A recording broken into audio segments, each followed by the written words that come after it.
Sa sandaling ito, muling umalinggaw ang boses ng system, ding. Natukoy ang potensya ng disipulo. Ang system ay nagbibigay ng karagdagang kopya ng Great Law Dao Scripture. Lahat ng gantimpala ay naipamahagi na. Sana'y magkasundo ang host at ang disipulo. Tandaan, huwag pagmalupitan ang maliliit na hayop ha. Napasimangot si Hanju. Ile! System, masyado ka namang pakialamero. Sa aking marangal na pagkatao, paano ko magagawa ang ganoong bagay? Sa tabi, itinaas ni Baik Xiaoqi ang kanyang ulo at mausisang nagtanong, Guro, kay tutupo ba kayo nakikipag-usap? Bahagyang hinaplos ni Hanju ang kanyang ilong, nagkunwaring seryoso, at tumikhim. Ayenan. Ngayon, ipapasa sa iyo ng iyong guro ang isang cultivation technique. Kailangan mo itong pahalagahan at magsanay ng masigasig. Sa hinaharap, maging kanang kamay ka ng iyong guro. Ay, hindi maging isang mahusay na disipulo ka. Pagkasabi nito, dahan-dahan niyang iniunat ang kanyang kamay at bahagyang itinuro. Isang sinag ng liwanag ang direktang pumasok sa dagat ng kamalaya ni Baik Xiaoqi. Boom! Nang inig ang katawan ni Baik Xiaoqi, ang kanyang mga mata ay nanlaki sa pagkamangha. Ang cultivation technique na Great Law Dao Scripture ay napakalawak at mahiwaga na parang liwanag na nagbubukas ng landas sa kanyang harapan, nag-aalis ng lahat ng kalituhan at pagkaligaw. Ngayon niya lang napagtanto na nakamit niya ang isang napakalaking pagkakataon. Maraming salamat, Guro, sa pagbibigay ng cultivation technique kay Tutu. Muling lumuhod si Baik Xiaoqi upang magpasalamat ng buong puso. Luto na ang karne. Kumain ka na. Ngumiti si Hanju at sumandok ng isang mangkok ng sabaw ng karne para sa puting daga. Opo. Maingat na kinuha ito ni Baik Xiaoqi. Sinamyo ng maliit niyang ilong ang mabangong amoy at agad na humigop ng humigop. Napakasarap. Sobrang sarap. Pagkatapos ubusin ang mangkok ng sabaw, naramdaman ni Baik Xiaoqi ang init sa buong katawan, isang ngiti ng kasiyahan ang lumitaw sa kanyang labi. Sanay siyang mamuhay mag-isa sa malalim na kagubatan, isang lugar na puno ng panganib, gutom, at uhaw. Bihira siyang makaranas ng isang mainit at mapayapang pagkain tulad nito. Nang tumingin siya kay Hanju, isang hindi maipaliwanag na damdamin ang biglang umusbong sa kanyang puso. Napakabuti ni Guro kay Tutu. Ang maging disipulo ni Guro ay tunay ng isang biyaya. Mula ngayon, tiyak na gagawin ni Tutu ang lahat para suplian si Guro. Lihim na nanumpas si Baik Xiaoqi sa sarili. Rumble! Rumble! Rumble! Biglang yumanig ng malakas ang buong luotean lihim na lupain. Sa matingkad na asul na kalangitan, dambuhalang mga bitak ang unti-unting lumawak na parang isang basag na salamin. Ano ang nangyayari? Nagulat na tumayo si Hanju. Ding! Natukoy na ang Great Law Immortal Tree ay nasa dulo na ng kanyang buhay. Wala na itong sapat na lakas upang mapanatili ang lihim na lupain. Sa kasalukuyan, ang lihim na lupain ay nasa bingit ng pagguho. Kailangang umalis agad ng host. Guro, nalulungkot po si Tutui. Nagulat si Baik Xiaoqi sa biglaang sitwasyon, ngunit kakaiba, hindi siya nakaramdam ng takot. Sa halip, isang hindi maipaliwanag na kalungkutan ang bumalot sa kanyang puso. Ang kanyang mga mata ay namula at tahimik na tumulo ang mga luha. Kumulot ang noo ni Hanju, naramdamang may kakaiba sa kilos ni Baik Xiaoqi, ngunit ang pinakaapurahan ngayon ay ang mabilis na pag-alis dito. Tara na! Sush! Hinila ni Hanju si Baik Xiaoqi, pinunit ang kawalan, at mabilis na sumugod patungo sa labasan ng lihim na lupain. Sa paligid, ang tanawin ay patuloy na nagbabago. Ang mga bundok ay gumuho, ang mga puno ay sunod-sunod na natumba, ang lupa ay nabitak, at ang langit ay parang basag na salamin. Mula sa lahat ng direksyon, umalinggaw ang mga desperadong sigaw ng mga halimaw na hayop. Umatras! Mabilis na umatras! Hindi mabilang na mga cultivator ang nataranta at nagmamadaling tumakbo patungo sa labasan, siksikan na parang mga langgam. Sa lahat ng dako, ang tanawin ay puno ng kaguluhan. Secmaster. Hindi ko inaasahan na magkakaroon ng ganitong pangyayari dito, sabi ng pinuno ng Sirang Espada Peak, Yin Kim Peak, namumutla ang mukha at mabigat ang boses. Si Xuyunyan, Hunin, ay may mabigat na tingin. Ang kailangan nating gawin ay i-escort ang mga disipulo ng sekta ng Xuantian palabas, bawasan ang mga casualty hanggat maaari. Nasaan si Junior Brother Han? Nag-aalalang tanong ng pinuno ng langit na pabango Peak, Thin Den Peak. Katatapos lang niyang magsalita, isang sinag ng liwanag ang pumunit sa kawalan. Lumitaw si Hanju. Mga kasama, kritikal ang sitwasyon. Umalis na tayo agad dito. Junior Brother Han. Agad na nabuhayan ng loob ang lahat. Ngunit pagkatapos. Ha? Ano yung malaking daga doon? Nagtatakang bulalas ng pinuno ng Sirang Espada Peak. Nakita lamang nila ang isang malaking puting daga na may mapupulang mata, mukhang pagod at wala sa sarili, na bitbit ni Hanju sa kamay. Ito ang bagong disipulo na katatanggap. Kulang, kalmadong pagpapakilala ni Hanju. Lahat ay sabay-sabay na natigilan. Si Junior Brother Han ay laging may mataas na pamantayan sa pagpili ng disipulo noon. Ang huli niyang tinanggap ay isang babaeng kasing ganda ng isang season na may pambihirang talento. Ngunit sa pagkakataong ito, tumanggap siya ng isang puting daga na mukhang tanga at pangkaraniwan. Tunay ngang mahirap itong intindihin. Sige na, umalis na tayo, pinigilan ni Xuyunyan ang kanyang pagtataka at mahigpit na inutos. Sa sandaling ito, hindi mabilang na mga cultivator mula sa ilang na kontinente at mga nilalang mula sa lihim na lupain ang nagmamadali ring lumabas. Bawat isa, sa ilalim ng gabay ng kanilang mga nakakatanda, ay nag-uunahan para sa bawat pagkakataon na mabuhay. Bigla. Rumble! Rumble! Sa labas ng lihim na lupain, hindi mabilang na mga anino ang lumitaw. Si Hanju! Lumabas na siya! Hanju! Umalinggaw ang mga sigawan sa buong lugar. Naintindihan ni Hong Qianye, kumislap ang kanyang anyo, at nagmamadaling lumapit sa harapan, magalang na nagsabi, Guro. Bahagyang tumango si Hanju. Bitbit si Bai Xiaoqi, marahan niya itong inihagis. Ito ang bagong disipulo na katatanggap ko lang. Mula ngayon, dapat kayong magmahalan at maging magkasundo. Naintindihan ba? Ano? Nakatitig sa puting daga sa harapan, kumislap ang pagtataka sa mga mata ni Hong Qianye.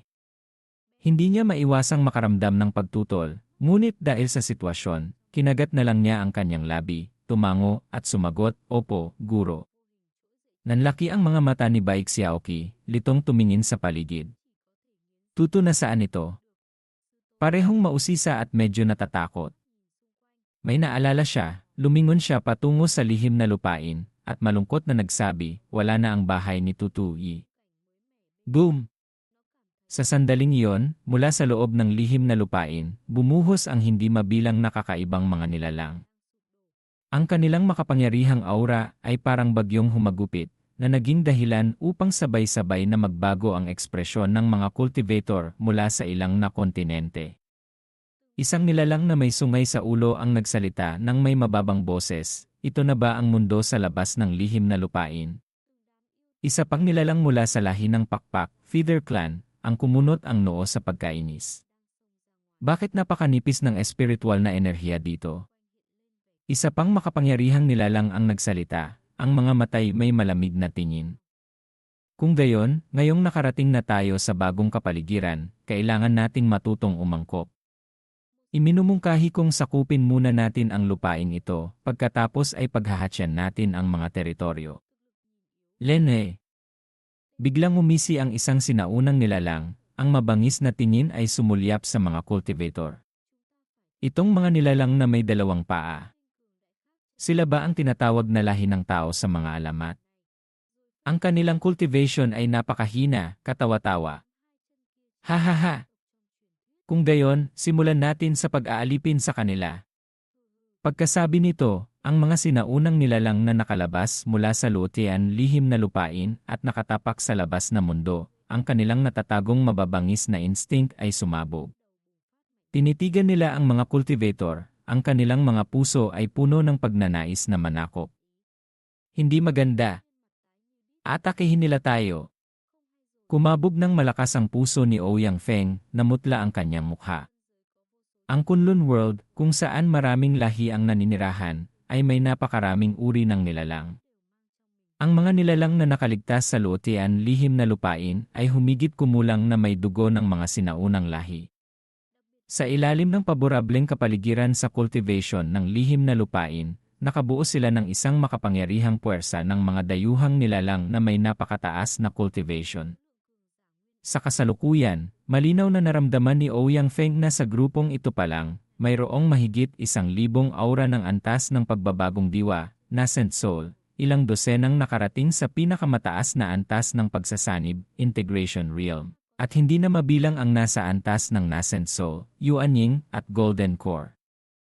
Kung magsasama-sama sila, sapat na ang kanilang lakas upang makipantay sa 10 pinakamalalakas na cultivation forces sa silangang rehiyon.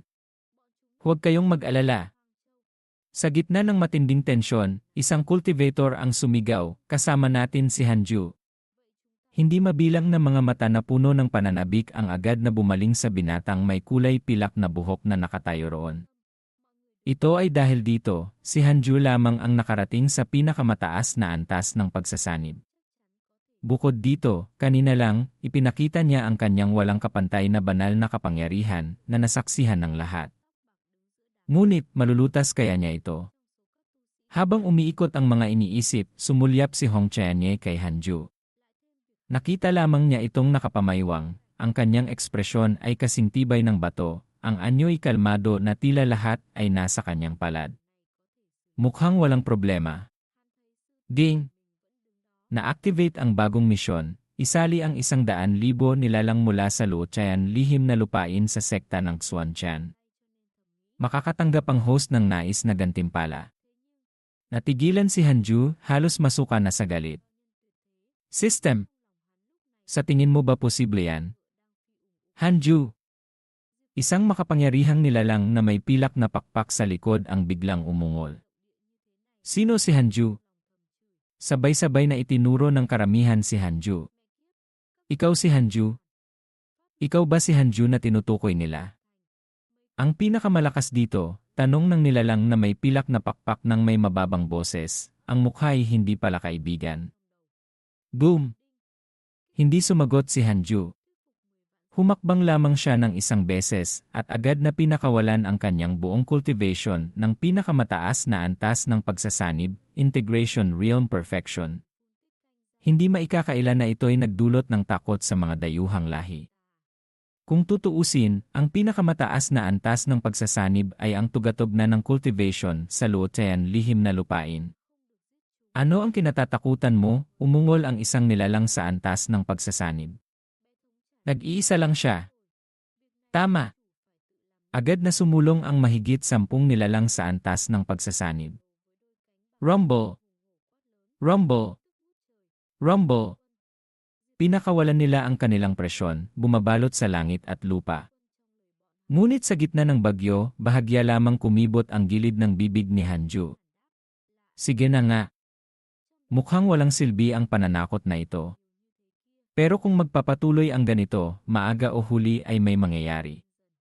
Sakto noong si Hanju ay namomroblema sa pag-isip, ang katawan ni Baek Xiaoqi ay biglang nagkaroon ng kakaibang pagbabago. Boom! Isang sinauna at banal na aura ang marahas na sumabog mula sa loob ng kanyang katawan.